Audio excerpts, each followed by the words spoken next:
Hello and welcome to everybody. Thank you for your patience. We are very, very excited to have you here, and we're very, very happy to have you join our session. My name is Theresa Swanepoel. I am the dietitian at St. Joseph's Intermediate Paediatric Care Centre, and we are based here in Cape Town in South Africa. I have been working in paediatric nutrition for just over 10 years. I am a South African certified lactation consultant, and I have been qualified in that for almost 6 years now. And I've been working at St. Joseph's for almost 5 years.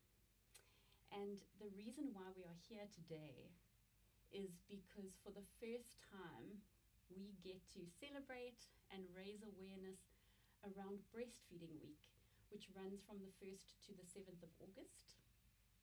And today, what we're able to do is to touch on some of the benefits of breastfeeding and to look at some of the realities that moms face when they are separated from their babies.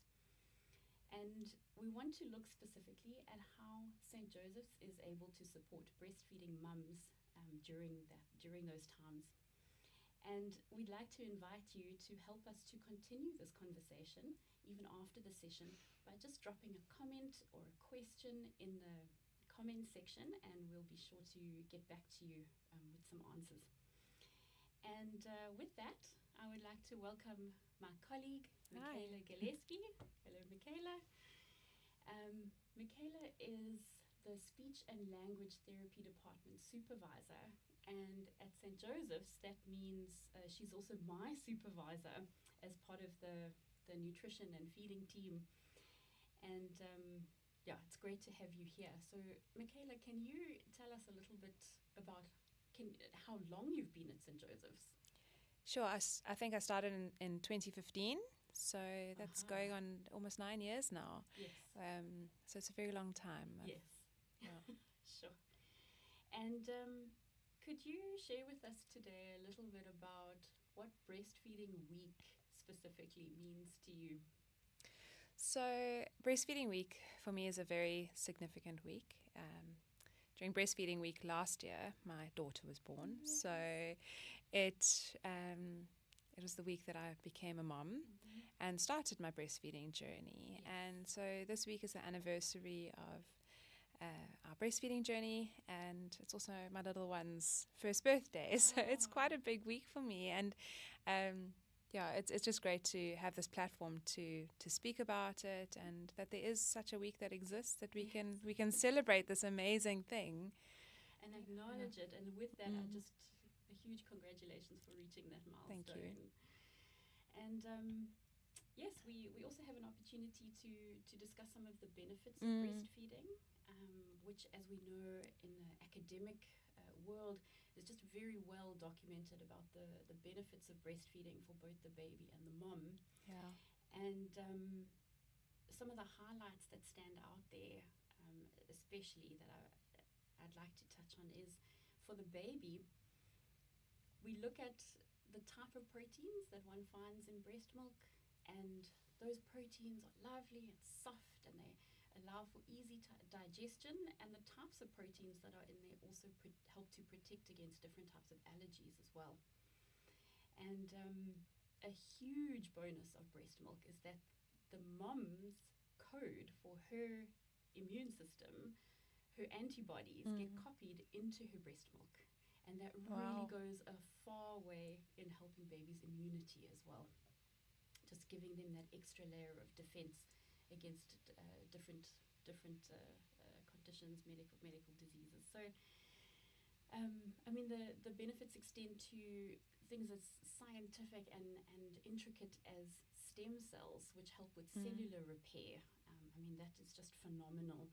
And something called Hamlet cells, which are anti-cancer cells. And a Hamlet cell is short for a very long and complicated mouthful term, which I'm not going to attempt in today's session. But that anti-cancer role can't be ignored. It's really amazing. And the more we start learning about the effects of the gut microbiome as well, we start seeing that what's in the breast milk, the pre and probiotics in breast milk, are just perfect for seeding that gut microbiome and keeping it healthy throughout the breastfeeding journey. So for many other reasons, we just can't list off enough reasons why breast milk is the perfect food for a baby. And those benefits then also extend to mom. So you're also benefiting from this as well. And what we see there is incidences with lowered risks of certain cancers in mom, and type 2 diabetes and hypertension, and those two are a huge public health concern at the moment. I think COVID showed us just how vulnerable we are with that. Yeah. And conditions later on in life like osteoporosis, so the softening of the bones causes lots of breakages later on in life and really can impact your quality of life later on. So it helps to protect against that. And in general, in the South African setting, the state of our economy, we have to look at cost-saving measures. Yeah. I mean, we really have to. Those ever-increasing food costs are really quite something. We're all feeling it. And so with breastfeeding, you get to save on alternatives, having to buy alternatives. With load shedding has been in the news a lot. It affects every single one of us every day. And when it comes to infant feeding, that really starts impacting the reliability of certain steps that have to be in place.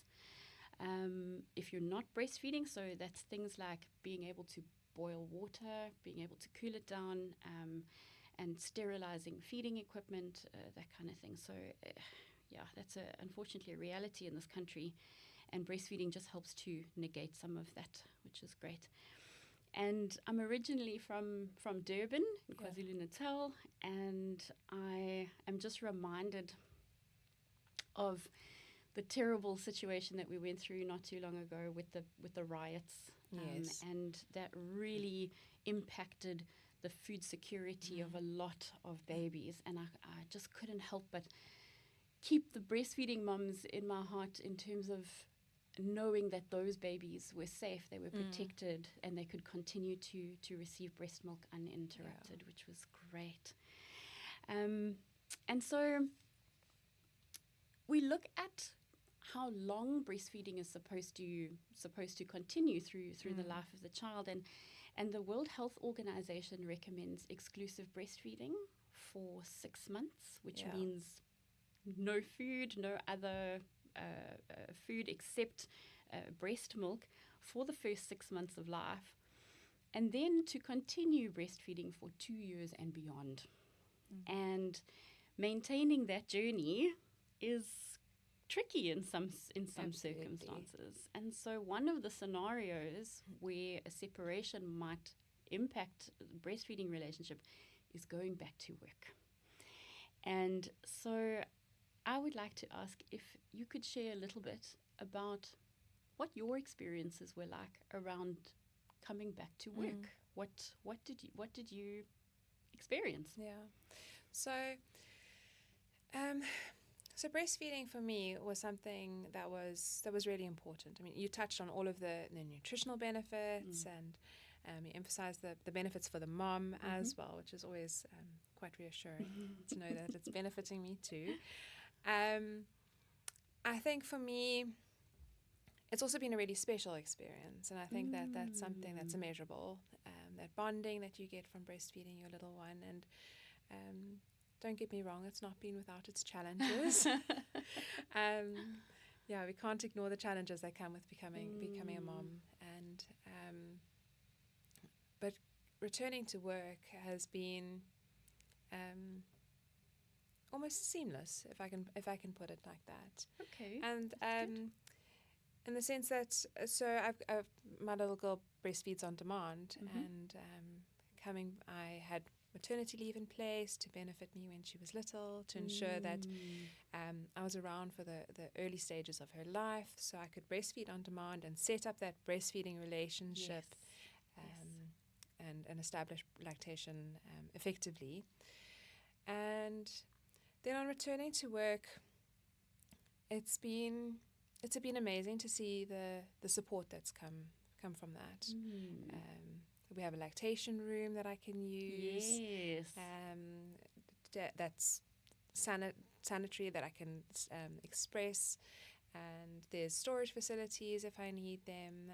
There's freezer space if I need to store ice bricks for expressed milk. And that's really helped reassure me that when I'm not with my little one, that she's got expressed breast milk for during the day while I'm at work. And that's been very comforting to know that I'm as best I can providing the best for her. Yes, that's wonderful. That's wonderful. And I'm very glad that you felt that seamless support because in this day and age, and at no point really, should a mom have to worry about choosing between breastfeeding her child and whether or not she should come back to work. So I'm very glad to hear that has worked well. And I wanted to ask you, in this past year, have you noticed the health benefits of breastfeeding when it comes to your baby? Oh, yes. My little one started crawling as winter arrived. And so with that, the exposure to germs was huge. On the floor, everything going in her mouth, touching everything. And also it was the age at which she was engaging a lot more with her friends because they're more mobile. Right. And engaging with the same toys and building sharing that microbiome. Absolutely. sharing the toys and all the germs at the same time. And I just noticed, I was reflecting the other day on, we've had our fair share of illnesses during this winter, as everyone has. It's been quite a harsh winter. But I've noticed she's never had an ear infection. She's never had any tummy-related issues. She's never vomited. Okay. So it's all just been like a little flu and nothing that's ever required hospitalization. That's great. And I've also noticed, again, in comparison to some of her peers that have had similar bugs, that she recovers quite quickly. Sure. And so, which is important for me as a breastfeeding mom, or as a working mom, that I can return to work. I'm not taking all that time. Yes. To be at home with her or take her to doctors regularly. That added responsibility. So that's been really important for me, that I can also maintain my work responsibilities as well as my responsibilities as a mom. That's great. It's good to find that balance. And at this point, I'm going to invite our audience to please share some comments, share your stories. What have you experienced going back to work? You know, did you have that support structure in place? And if not, what would you advise other organizations or companies to put in place? I think just hearing a bit about other people's experiences, breaking any unrealistic expectations and breaking some new ground and laying the foundation for continued support for breastfeeding mums, which would be great. So I also have to acknowledge that in the context of St. Joseph's, we are a pediatric facility. So times of separation also extend into prolonged times of separation, and that's especially when a sick baby is hospitalized. Yes. And I think, can you help me out here? I think almost half of our children at St. Joseph's are under 2 or in the infant toddler range. Yes. Of our 175 beds, I think it ranges between 40 and 50% of them are under the age of 2. Right. So and that really must high. be really challenging for a mum that's lactating, to maintain lactation with her little one and breastfeeding. I can only imagine that struggle that they're going through and how difficult it must be. That adjustment for both of them. It is really quite something that needs to be noted, because we are intermediate care. So the average length of stay at St. Joseph's, we're looking at 3 months and upwards, and that is definitely going to have an effect on direct breastfeeding. And so think at St. Joseph's, I think where one of our strengths here is that we are able to support a mum who wants to continue that breastfeeding relationship, but in the context of separation, and we're able to provide that. And what that looks like with our mums is that we teach her how to express her milk, and we teach her how to prevent any complications like engorgement, for example. So you know if your breasts are too full and they stay too full for too long, it can lead to some complications. So we prevent that with regular expressing, and we teach her some guidelines on how to store her breast milk so that it's safe from any bacterial overgrowth, and that is what we call the cold chain.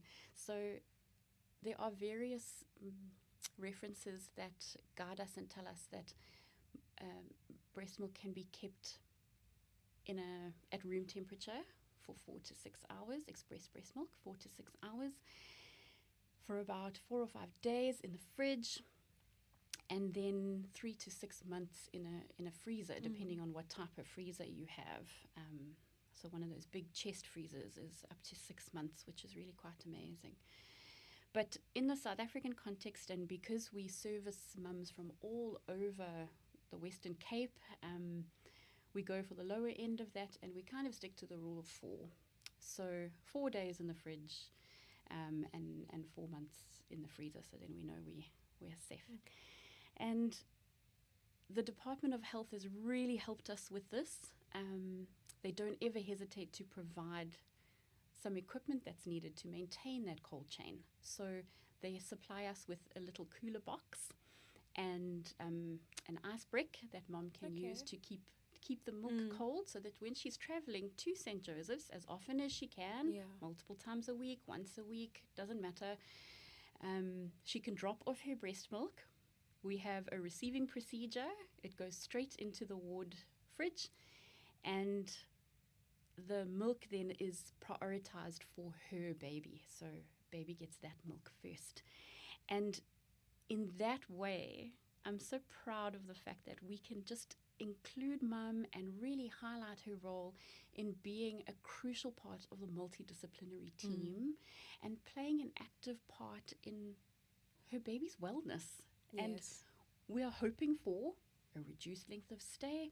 We're hoping for accelerated healing times, and the baby then continues to benefit from the mum's breast milk. And I wanted to know from you what you might tell a breastfeeding mum who might be nervous about going back to work. What sort of advice would you give her? Well, I know my somewhat seamless reintroduction to the workplace as a breastfeeding mum is unusual, and I know a lot of new mums have difficulty with this, and it's quite a daunting thing. You know, how do you make time in your day? And you mentioned the cold chain, and that's so vital for in our climate that we have in South Africa, to prevent bacterial overgrowth. But I think something we've spoken about before is the warm chain. Yes. And that's something I've felt returning to work to St. Joseph's. So the warm chain, as you described to me, is the support system. It's the support system for the mother that comes from either family or colleagues, as I've felt. And I mean, it even stretches as far as national government, where we've got legislation in place that protects breastfeeding. Yes. And that's been really special to me.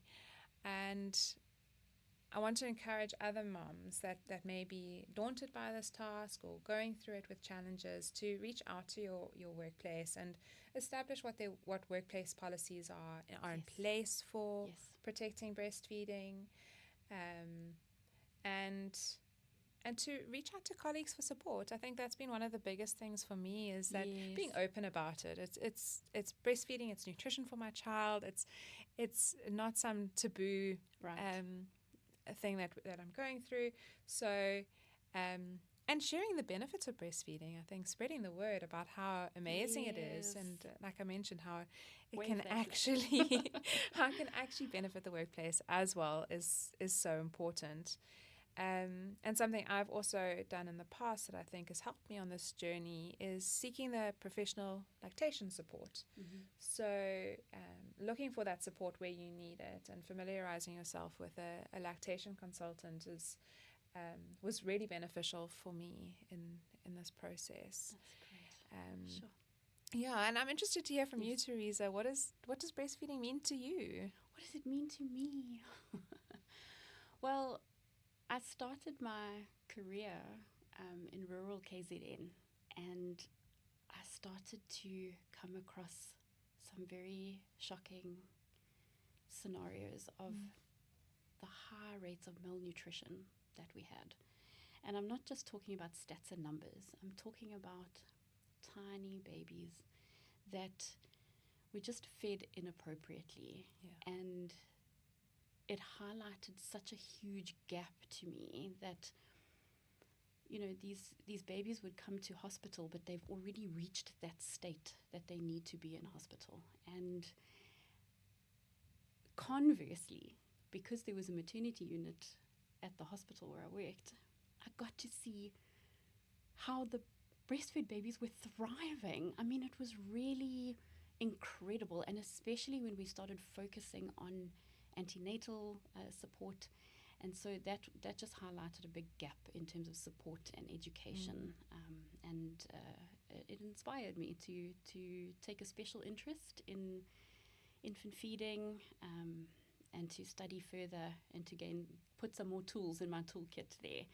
And for me personally, there's something that happens during a consult where if a mum has been having a rough time, a painful latch, we don't know if baby's getting enough milk, and baby's crying, and maybe there's some nipple trauma. I mean, there are some real struggles, and I want to acknowledge that because as you say, I want to echo that. Please reach out for help. That is not normal, and you need help to get through that. And there is help out there. There is help out there.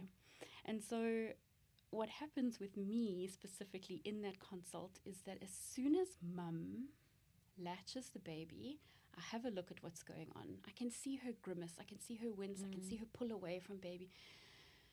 And then I watch as the feed settles, and I can see maybe your elbow needs to be tucked in over here. I can have a look at what that mouth is doing. I can see mum's positioning, and we just tweak a few things. We get a deeper latch, all that kind of thing. And the look on mum's face as soon as we get that correct latch, and then she knows exactly what she's looking for. It's not always perfect, practice makes perfect. Yes. But once she knows what it's supposed to feel like, her whole face, her whole body language, everything just changes. And I get a special kick out of getting that expression on mum's face, which is really lovely. And then the satisfaction of watching that growth chart, those dots on a growth chart, that baby growing, and it's just really, it's got great rewards. And the rewards are immediate for me as job satisfaction. The rewards are immediate for the baby and the mom, and then all those long-term benefits that we were looking at as well. So an opportunity to contribute towards that has really meant a lot to me. And it's wonderful that now that I am full-time at St. Joseph's, we can start bringing this into our realm, that we can acknowledge this, we can support it, and it doesn't just have to be kept as a clinical protocol for patients. We can extend that to working mums as well, and start reaping the benefits of that. So I'm very excited about the next few years ahead of us, and I feel so privileged that you've had a journey that you could share with us. So thank you very much for that as well. Thank you. And thank you for making this platform that we could both share. I've learned quite a bit about the nutritional benefits and the benefits for me as well. And yes, thank you to our audience for joining us.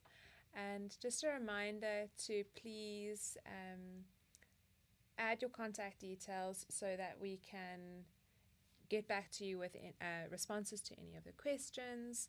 And we'd love to hear from you. Is there anything else you'd like to add? I think I just echo your sentiments, and we just wish you all the best and take care until next time. Thank you.